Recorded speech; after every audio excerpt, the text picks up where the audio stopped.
அன்பு உறவுகளுக்கு இனிய வணக்கங்கள். இன்றைய பதிவுல மீனராசி அன்பர்களுக்கான குரு பெயர்ச்சி பலன்களை தான் பார்க்க போறோம். குரு பகவான் வரும் 2025 மே மாதம் 14ஆம் தேதி புதன்கிழமை அன்னைக்கு ரிஷபத்திலிருந்து மிதுனத்துக்கு, அதாவது மிருகசுரிஷம் 3ஆம் பாதத்துக்கு பயிற்சியாக போறார். கிட்டத்தட்ட ஓராண்டு காலகட்டத்துக்கு இந்த மிதுன ராசியில குரு பகவான் சஞ்சாரம் செய்ய போறார். இந்த ஓராண்டுல 118 நாட்களுக்கு வக்ரகதியில சஞ்சாரம் செய்வார். இந்த ஓராண்டு உங்க ராசிக்கு குரு பகவான் என்ன மாதிரியான பலன்களை கொடுக்க போறார், உங்க வாழ்க்கையில என்னென்ன மாதிரியான மாற்றங்கள் நிகழ போதுங்கிறத இந்த பதிவுல தெளிவாகவும் விரிவாகவும் பார்க்க போறோம். நிறைய பயனுள்ள தகவல்கள் இந்த வீடியோல உங்க ராசிக்கு கொடுத்திருக்கோம். கொஞ்சம் கூட வீடியோவை ஸ்கிப் பண்ணாம முடிஞ்ச வரைக்கும் முழுமையா பார்க்க முயற்சி செய்யுங்க. வீடியோல கொடுக்கப்பட்டிருக்க பலன்கள் ஆண் பெண் இருப்பாளருக்கும் பொருந்தக்கூடிய பலன்கள். மீனராசியை பொறுத்த வரைக்கும் பூரட்டாதி 4ஆம் பாதம், உத்திரட்டாதி 1, 2, 3, 4ஆம் பாதங்கள், ரேவதி 1, 2, 3, 4ஆம் பாதங்களை உள்ளடக்கியது மீனராசி.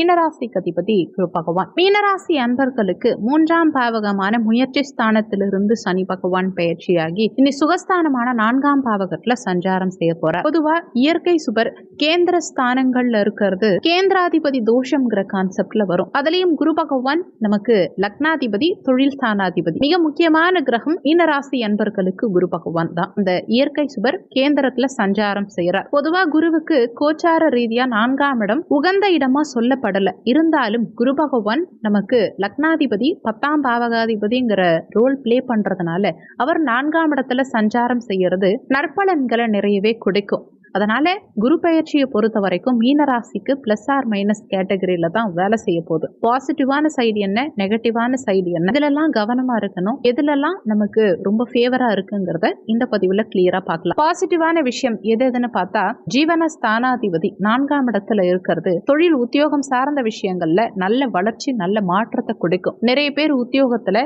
சம்பள உயர்வு, பதவி உயர்வு இதெல்லாம் நிச்சயமா எதிர்பார்க்கலாம். தொழில் ரீதியா தொய்வு நிலையில இருந்த விஷயங்கள் எல்லாமே இப்போ விருத்தியாக ஆரம்பிக்கும். தொழில நல்ல மாற்றம், முன்னேற்றம் நிச்சயமா இருக்கும். தொழில் உத்தியோகம் சார்ந்த வகையில இருந்த குழப்பம், கவலை, வருத்தம் இது எல்லாமே இந்த காலகட்டத்துல நிவர்த்தியாகும். உத்தியோகம் இல்லாதவர்களுக்கு நிச்சயமா உத்தியோக வாய்ப்புகள் கிடைக்கும். தொழில் தொடங்கணுங்கிற எண்ணம் நிறைய பேருக்கு வர ஆரம்பிக்கும். ஏதாவது ஒரு சின்ன அளவிலையாவது இன்வெஸ்ட்மெண்ட் பண்ணி பார்ப்பாங்க. இப்ப ஜென்ம சனி ஆல்ரெடி போயிட்டு இருக்கு மீனராசிக்கு. 4ஆம் இடத்துல குரு பகவானுடைய சஞ்சாரம். அதே சமயத்துல மே 18ஆம் தேதியிலிருந்து 12ஆம் பாவகமான விரயமோட்ச ஸ்தானத்துல ராகு பகவானும், 6ஆம் பாவகமான ருணரோக சத்ருஸ்தானத்துல கேது பகவானும் சஞ்சாரம் செய்ய போறாங்க. 12ஆம் இடத்துல ராகு வந்து அந்த ராகுவை குரு பகவான் பார்க்கிறார். இந்த ஸ்தானங்கள் எல்லாம் ஆக்டிவேட் ஆகிறதுனால எதுலையும் அகல கால் வைக்காம கொஞ்சம் நியூட்ரலா சேஃப்டியா டிராவல் பண்ண முயற்சி பண்ணணும். குறிப்பா பொருளாதாரம் சார்ந்த வகையில கொஞ்சம் எக்ஸ்ட்ரா கேரிங்கிறது நிச்சயமா இருக்கணும். எந்த ஒரு இன்வெஸ்ட்மெண்ட்டையுமே பல்கா போய் பண்ணி மாட்டிக்க கூடாது. பெரிய கமிட்மெண்ட்ல சிக்கிக்க கூடாது. ஆல்ரெடி இருக்க உங்க பிசினஸ், ஆல்ரெடி பண்ணிட்டு இருக்க உங்க உத்தியோகம் இதுலலாம் ஒரு வளர்ச்சியை நோக்கி பயணம் நிச்சயமா இருக்கும். புதுசா ஒரு விஷயத்த ட்ரை பண்றீங்க, புதுசா ஒரு மாற்றம் பண்றீங்க அப்படின்னா கொஞ்சம் யோசிச்சு நிதானமா பண்றது நல்லது. மற்றபடி ஆல்ரெடி இருக்கிற விஷயங்களை ரொம்ப சூப்பரா அதை பராமரிச்சு அடுத்த லெவலுக்கு கொண்டு போக முடியும். அதுக்கு ரொம்ப ஃபேவரான காலகட்டம் இது. அடுத்து குருவுடைய பார்வை 10ஆம் பாவகத்துக்கு கிடைக்கிறதுனால நிறைய தான தர்மங்கள் செய்யறதுக்கான வாய்ப்புகள் இந்த காலகட்டத்துல கிடைக்கும். நிறைய புண்ணிய காரியங்கள் செய்யறதுக்கான முயற்சிகள்ல இறங்குவீங்க. பிரசித்தி பெற்ற ஸ்தலங்களுக்கு போயிட்டு வர்றது, நிறைய ஸ்தலங்களுக்கு போய் அன்னதானம் பண்றது, கோவில் பணிகள் மேற்கொள்றது, இதுக்கெல்லாம் ரொம்ப நல்லா இருக்கும். அடுத்து குருவுடைய பார்வை அஷ்டமஸ்தானத்துக்கு கிடைக்குது. அஷ்டமஸ்தானத்தை குரு பார்க்கும் போது உடல் ஆரோக்கிய ரீதியா ஏதாவது ட்ரபிள் ஏற்படுத்தி அதுக்கு நிவர்த்தியையும் கொடுப்பார். ஹெல்த் சம்பந்தப்பட்ட விஷயங்கள்ல மட்டும். உடல் ஆரோக்கிய ரீதியா என்னதான் பிரச்சனை வந்தாலும் குருவுடைய பார்வை கிடைக்கிறதுனால நிச்சயமா அது உடனே நிவர்த்தியாகும். அதுக்கான சொல்யூஷன் உடனடியா கிடைக்கும். அடுத்து ஏதாவது வம்பு வழக்கு பிரச்சனை இந்த மாதிரி ஏதாவது இருக்குன்னா அந்த பிரச்சனைகள் எல்லாம் இப்ப குறைய ஆரம்பிக்கும். வம்பு வழக்குகளில் சாதகமான ஒரு சூழலை நிச்சயமா எதிர்பார்க்கலாம். அதே மாதிரி குரு பார்வை அஷ்டமஸ்தானத்துக்கு கிடைக்கிறதுனால ஒரு சிலருக்கு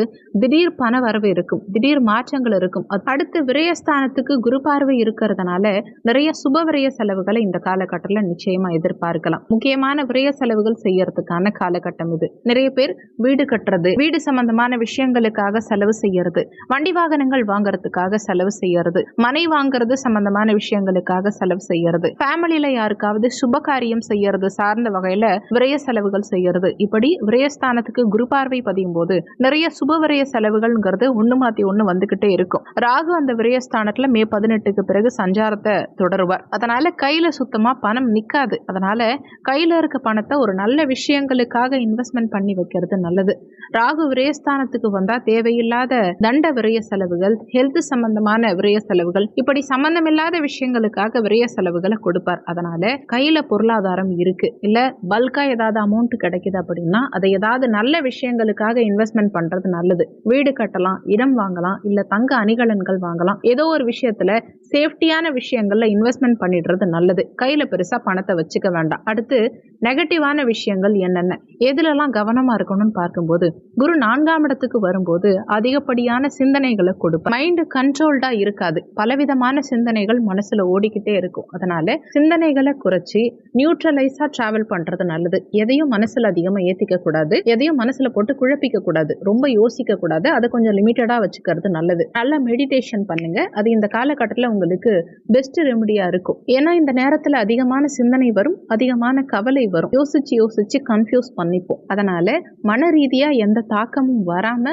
உங்களை நீங்க பராமரிச்சுக்கிறது இந்த காலகட்டத்தில் ரொம்ப நல்லது. குறிப்பா அதிகமான சிந்தனை எதுல இருக்கும்னா சுகஸ்தானத்துல குரு சஞ்சாரம் செய்யறதுனால தாய் சம்பந்தமான சிந்தனைகள் அதிகமா இருக்கும். தாயுடைய உடல் ஆரோக்கியம் சார்ந்த விஷயங்களா இருக்கலாம். ஏதோ ஒரு ரூபத்துல தாய் சம்பந்தமான விஷயங்கள் தலை தூக்கி நிற்கும். அடுத்து மாணவ மாணவிகளுக்கு கல்வி சார்ந்த எண்ணம், கல்வி சார்ந்த கவலை, அது சம்பந்தமா நிறைய சிந்தனைகள் இருக்கும். உடல் ஆரோக்கியம் சார்ந்த கவலை, உடல் ஆரோக்கியம் சார்ந்த சிந்தனைகளும் உங்களுக்கு தலை தூக்கிறதுக்கு வாய்ப்புகள் உண்டு. அதனால இதுல மட்டும் கொஞ்சம் கவனமா இருக்கணும். அடுத்து மேஜரா 4ஆம் இடத்து குரு பாதிக்கிறது என்னென்ன விஷயம்னு பார்த்தா உடல் ஆரோக்கியம் சார்ந்த விஷயம் தான். அதுலயும் ஜென்ம சனி ஒரு பக்கம் நடந்துகிட்டு இருக்கு. 4ஆம் இடத்து குரு இது தேவையில்லாத பயத்தையும் தேவையில்லாத கவலையையும் கொடுத்து அதை ஹெல்த் இஷ்யூவா கன்வெர்ட் பண்ணி விட்டுரும். அதனால உடல் ஆரோக்கியத்துல மேஜரா கவனம் செலுத்துறது நல்லது. சுகஸ்தானத்துல குரு ஆக்டிவேஷன் இருக்கும்போது அலைச்சல்கள் கொஞ்சம் அதிகமா இருக்கும். ஒரு இடத்துல நம்ம ஃப்ரீயா இருக்க முடியாது. ஒரு இடத்துல இருந்து இன்னொரு இடத்துக்கு டிராவல் பண்ணிட்டே இருக்க மாதிரியான சூழல் இருக்கும். அதிகப்படியான பயணங்கள் மேற்கொள்ளக்கூடிய நிலையை கொடுக்கும். அதுவே அலைச்சல்களையும் பிரஷரையும் கொடுக்கும். கேப்பே இல்லாம கண்டினியூஸா நம்ம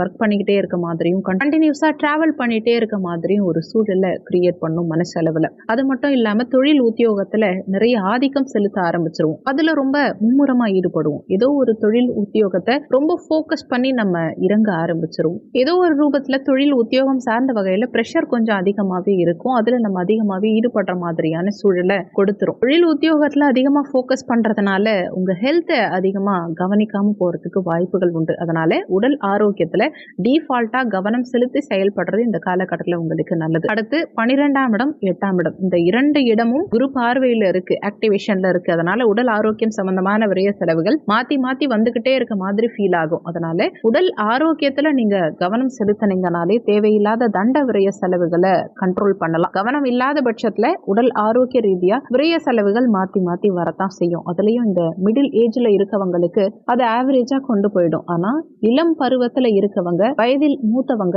இவங்கெல்லாம் ஹெல்த் வைஸா அதிக கான்சியஸா இருக்கிறது நல்லது. இளம் பருவத்துல இருக்கவங்களுக்கு தேவையில்லாத கெட்ட பழக்கங்கள்ல அடிக்ட் ஆகிறதுக்கு வாய்ப்புகள் உண்டு. அதே மாதிரி வயது மூத்தவர்களுக்கு உடல் ஆரோக்கிய ரீதியா ஏதோ ஒரு ரூபத்துல ட்ரபிள் வரதுக்கு வாய்ப்புகள் உண்டு. ஆனா இந்த மிடில் ஏஜ்ல இருக்கவங்க எல்லாத்தையும் சீர்படுத்தி அப்படியே மேனேஜ் பண்ணி கொண்டு போறதுக்கு வாய்ப்புகள் உண்டு. அதனால ஹெல்த் வைஸ் கேர் எடுத்துக்கோங்க. ஆரோக்கியமான உணவுகளை உட்கொள்ள பாருங்க. டைமிங்க்கு சாப்பிடுங்க, டைமிங்க்கு தூங்குங்க. இந்த நேரத்துல தூக்கமின்மைங்கிற பிரச்சனையும் ஒரு சிலருக்கு இருக்கும். நிறைய பேருக்கு தூக்கம் வராது. அடுத்து அதிக சிந்தனைகளை தவிர்த்துக்கிறது, தேவையில்லாத விஷயங்களை மனசுல போட்டு குழப்பிக்காம இருக்கிறது, இதையெல்லாம் கரெக்டா நீங்க ஃபாலோ பண்ணீங்கனாலே ஒரு 50% நீங்க சேஃப்னு அர்த்தம். அதை விட்டுட்டு இதுக்கு ஆப்போசிட்டா நீங்க செஞ்சீங்க அப்படின்னா எண்ட் ரிசல்ட் ஏதோ ஒரு வகையில நமக்கு நெகட்டிவா கொண்டு போய் முடியறதுக்கு வாய்ப்புகள் உண்டு. அதனால எல்லாத்துலயும் கொஞ்சம் கவனமா இருக்கிறது நல்லது. ராசிநாதன் 4ஆம் இடத்துல சஞ்சாரம் செய்யும் போது உங்க பெயர், புகழ், கௌரவம் இதுல ஏதாவது ஒரு ஏற்றத்தாழ்வுகள் ஏற்படுறதுக்கு வாய்ப்புகள் உண்டு. சில நேரங்கள்ல தேவையில்லாத கெட்ட பெயர், தேவையில்லாத